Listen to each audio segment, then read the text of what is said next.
love you. What up, homies? Let's chat. I know. I did the beard thing. Have this on. Been working on things for our group coaching. If you have not signed up for our group coaching 2.0 and you're watching this, let me encourage you to do it.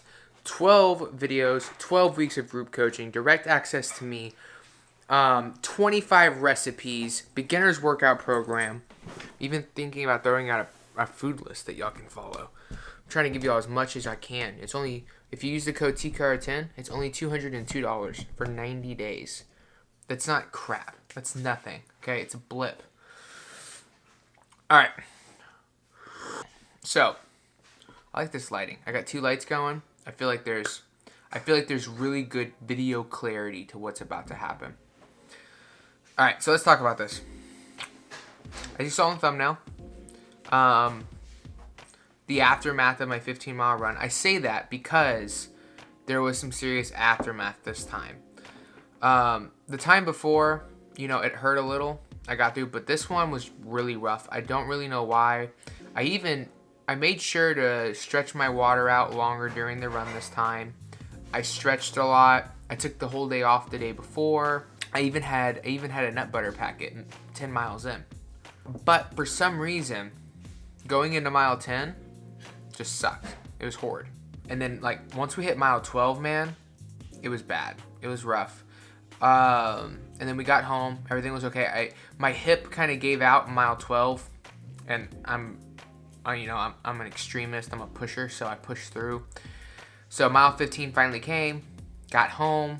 I remember when I hit mile 15, I just kind of fell into someone's yard. Could you imagine just you walk outside, someone's just huffing on your yard. You think someone's dying. Got home. Once I finally relaxed, my hip was gone. My left hip was shot. My chest hurt really bad. I almost felt like I was having a heart attack. But it was the accessory muscles from my lungs having to breathe so deep so many times. They were just super sore. So for lack of a better term, this really kicked my butt. So I ate around 3,000 calories on my refeed day, which was Saturday, which is the day I ran. And then I ate my 2,000. I didn't track dinner. We had this chili, but I know for a fact that it served 8 people. I know for a fact we had 5 people over. And I know for a fact I had the smallest bowl. And there was leftovers. So I might have had 200-300 calories. I had I probably had 2,000, 2,100 calories, sticking very close to my backwards diet, which we're going to get into in a second. And I woke up at 202.7 on Saturday. I was 206.6 this morning. So the amount of inflammation and water retention that hit my body because of that run is insane. Taking another day off today. It's funny too. I've been training, I've been doing this, and this is the first time I've taken 2 straight days off from running and lifting. I've always done something. It's very rare do I take 2 straight days off, but I think this might be a thing that's needed sometimes because I'm in pain. My foot hurts, my hip hurts. I have you saw in the thumbnail, I got icy Bengay patches all over the place. And so yeah, it hasn't been fun. But it's a good life lesson. It's a good lesson that I'm not there yet. And endurance training is not a joke. And marathon training really is a marathon. It's not a sprint. It's not going to happen overnight. I've made strides from where I was. The fact that I can even run 15 miles without stopping just goes to show how much progress I've made. But I have such a long way to go. And I'm excited for that journey. But yeah, the aftermath's been rough. It definitely hurts. Been doing a lot of stretching. I have a chiropractor adjustment and deep tissue massage next Monday. And so that's what we're going to do. I might call them and see if I can get a deep tissue this week, though. See how much that costs just to go in there and just get worked up. Strength training has gone from 5 days a week down to 3 days a week with 1 mobility day. I think that's going to be really good for me. I think there's one reason my runs haven't gotten much better and my strength hasn't gotten much better in the gym is because although it makes sense, in your head it makes sense, especially from a bodybuilding perspective, to do weights 5 times a week. Because of the amount of stress running puts on my body, I'm not giving my body proper rest time. Understand that running is a full body exercise. I know it puts a lot of stress on the legs, and I know we think legs and knees and ankles when you run, but dude, it works. I mean, I tore my ab running, right? Your abs, your shoulders, your traps, your arms, your chest, everything works when you run. Running is a full body workout. And when you don't give anything rest, like ever, it will catch up to you. It will catch up to you. And I get it that like I've had friends message me and they run and lift weights every day and they're awesome, but they're like constantly sore and they're not trying to get better. They're just trying to run the distance. I can go run 5 miles every day for the rest of my life right now and I'd be fine. I want to get faster. I want to get better. So to be an elite athlete, I've got to prioritize the rest. So that's what we're doing. So in terms of the backwards diet, let's get into that. So last week I took off dairy, and it felt great. It was nice because I felt like I was over consuming it. And even though I'm probably going to bring it back in, it's going to be in a much more controlled amount than it was prior to last week. So this week I'm working on something else. I'm taking fruit back out of my diet. So fruit and nuts. I'm taking fruit and nuts back out of my diet. I did have chia seeds this morning, but that's because I already made those last night. And then after I made them was when I decided to do this. So decided to have those.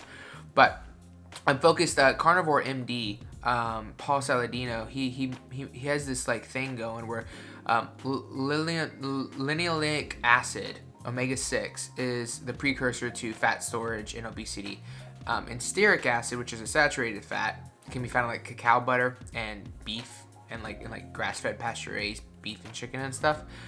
Is a fatty acid that signals your body to release fat stores and to just, so basically you can burn more fat eating that kind of fatty acid.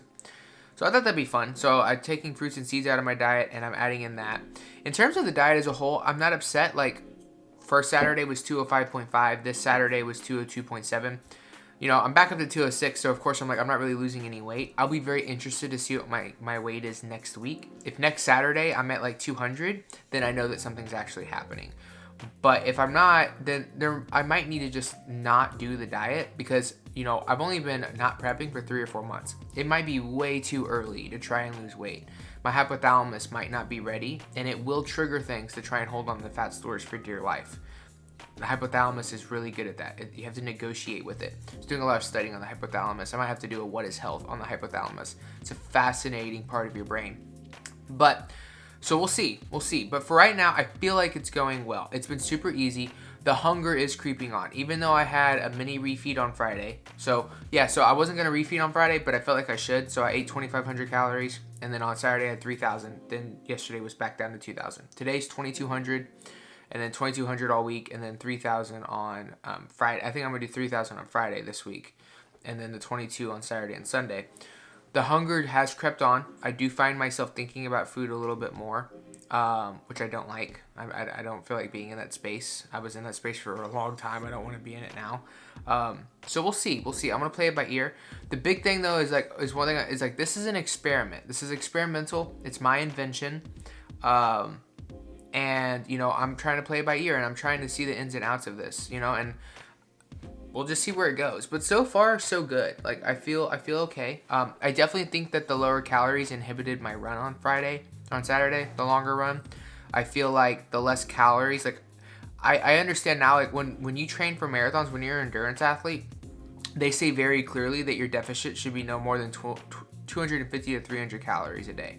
Like, you should not eat less than that. So, like, by their standards, I'm way under eating right now, which is why I've considered just going up to 2,400 this week.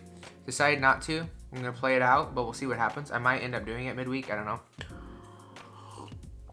But when you're running this amount of miles, it's not smart to create a big deficit because the amount of energy toll that it takes on your body is obnoxious, and your body starts fighting back really quick. So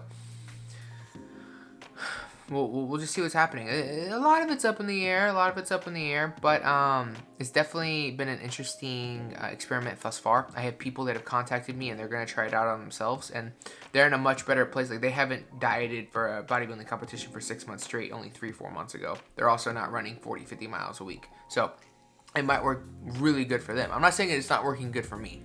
It's way too early to tell. Like, 1 week into a diet, it's way too early to tell if you're successful or not. You gotta be way more patient than that. So we'll definitely come back later this week. We'll do a weigh-in on Saturday. Saturday's also 2 weeks in, so we'll do a body recheck, and we'll see where we're at. So other than that, though, we're healing today. We're resting, taking fruits and seeds out just for this week to see how we do, focusing more on stearic saturated fats.